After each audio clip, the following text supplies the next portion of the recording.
going to use activity 33 to kind of set up what's going to follow. And so I just want to emphasize with some passages from the Federalist Papers the kind of system that the founders established, especially in regard to the limits on the federal government and the powers that are reserved to the states. And so in letter A, Madison is going to emphasize at the outset that the state governments are not subject in their spheres to the national government. So again, states are not under the authority of the federal government, no more than the federal government is under the authority of the states, where it has power. And Madison emphasizes the jurisdiction of the national government extends to certain enumerated objects only. Those are the ones listed, especially in Article 1, Section 8. And again, enumerated means listed in a way that you could count them. And that those are all the powers that the federal government has. And the U.S. Constitution leaves to the several states a residuary sovereignty, meaning all the powers that are left over, the states have sovereignty over those things, meaning they're the ultimate highest authority over these matters. The federal government has no say whatsoever over what the states do, so long as it's consistent with the U.S. Constitution and also their own state constitutions. States also have constitutions.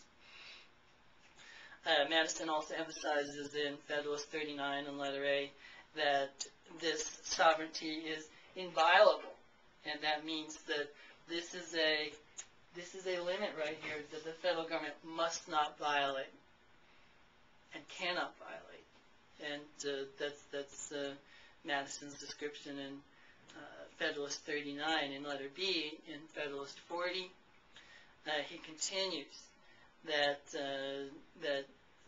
this system that is being established in the U.S. Constitution, in that system, the states are left in possession of their sovereignty and independence. So they're the highest authority here. The states surrender some powers, but other powers are reserved, and they are the highest authority. And also, they are independent in these areas. That'll become more meaningful later when we study independence, but suffice it to say that states in these areas can act independently of one another without outside interference or without interference from the federal government.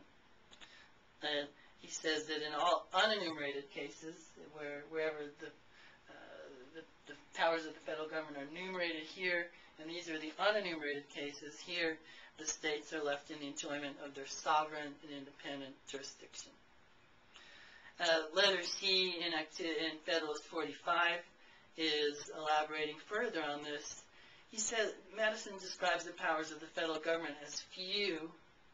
They're few and defined. They're few in the sense that there's only a few of them, 18, 19, 20, depending on how you count them. And they're defined, as I've said, in Article 1, Section 8, and a couple of other places in the body of the Constitution and now in the amendments. Whereas the powers of the states are numerous, that's why I draw it bigger, and they're also undefined. They're not defined in the U.S. Constitution. It just says that the federal government has these powers, and all other powers of government are reserved to the states. Notice in Madison's understanding, which is different from our present understanding, the federal government principally exercises its jurisdiction on external objects: war, peace, negotiation, foreign commerce, their interactions with other governments. And so this, if you read Article 1, Section 8 very carefully, that's pretty much most of the powers have to do with our interactions with other governments, although in some cases it's within the United States itself, like the power to regulate commerce between states. And he says the states have power over things that affect our lives every day, like the protection of our life, liberty, and property, in cases where it's not concerning a foreign power. The letter D begins to bring in how this has changed. This was pretty much the way things worked from the beginning of the U.S. in 1789, or if you want to take it back a little further than that, to 1776, until around 1937, that there was this understanding in that period from 1776 to 1937 that the powers of the federal government were limited by Article 1, Section 8. Starting in the mid-30s and then, starting around 1937, especially well, let me just put it this way. The federal government under Franklin Roosevelt started doing things that were outside of Article 1, Section 8 as it was traditionally understood, as it was previously understood. Now, first the Supreme Court stepped in and said, no, that's unconstitutional, as it always had done. But President Roosevelt, Congress they were very determined, and Roosevelt was so determined that he was willing to threaten to add to the number of Supreme Court justices because it's not specified that there's only 9 in the U.S. Constitution. So he was willing to add 10, 11, 12, 13 until he would start getting the rulings that he wanted, so he would be permitted to go beyond Article 1, Section 8. Now, at that point, the Supreme Court backed down. It's sometimes known as the switch in time that saved 9, because then they started letting the federal government go beyond these limits. They started giving new meanings to the words of the U.S. Constitution to permit it. And really, that's when the federal government stopped observing Article 1, Section 8 as a limit in the way that those powers had been understood for the previous 150 years or so.